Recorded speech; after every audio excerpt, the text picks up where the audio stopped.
કલ્પનીય સ્થિતિ સર્જી મુંબઈ, પુણે અને સોલારપુર, અહિલ્યાનગર સહિત અલગ અલગ શહેરો અને જિલ્લામાં લોકો ત્રાહિમામ પુકારી ગયા.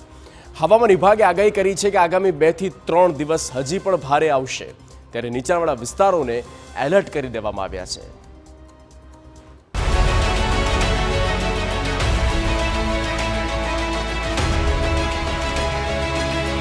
મહારાષ્ટ્રમાં મુશળધાર,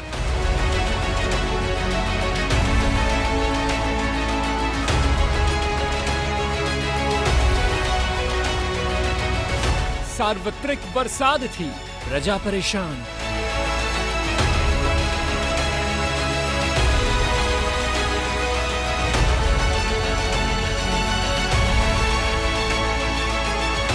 જ્યાં નજર ત્યાં પાણી જ પાણી. આ દ્રશ્યો જુઓ. દ્રશ્યો પરથી આપને અંદાજ આવી જશે કે આખરે મહારાષ્ટ્રના અલગ અલગ શહેરો અને જિલ્લાઓમાં છેલ્લા 24 કલાકની અંદર શું સ્થિતિ સર્જાઈ છે.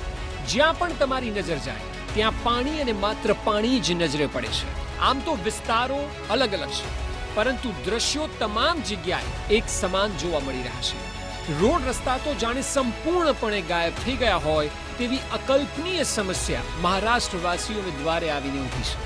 હજી તો આ સિઝનની શરૂઆત છે. 4 મહિના ચોમાસાના બાકી છે અને શરૂઆતમાં જ આ પ્રકારના દ્રશ્યો એ મહારાષ્ટ્રવાસીઓની ઊંઘ ઉડાડી રહ્યા છે.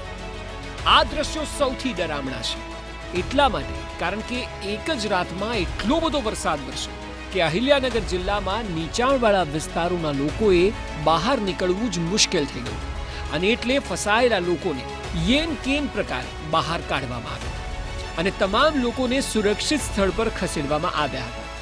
આખો જિલ્લો એટલી હદે પ્રભાવિત થયો છે કે અલગ અલગ વિસ્તારમાં લોકોના રેસ્ક્યુ કરાયા અને રેસ્ક્યુ સમયે તમામ લોકોના જીવ તાળવે ચોંટાયા હતા.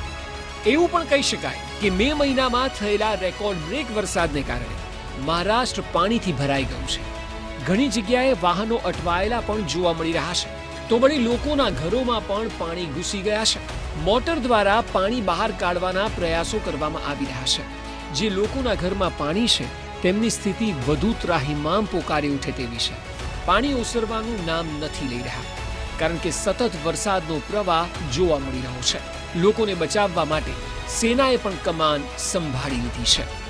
આ તરફ જો મહારાષ્ટ્રમાં આગામી દિવસોની આગાહીની વાત કરવામાં આવે તો હવામાન વિભાગે 24 કલાક માટે રત્નાગિરી, સિંધુદુર્ગ, સતારા, ગાતમાથા અને કોલ્હાપુર જિલ્લામાં કેટલાક સ્થળોએ અતિ ભારે વરસાદનું રેડ એલર્ટ જાહેર કર્યું છે.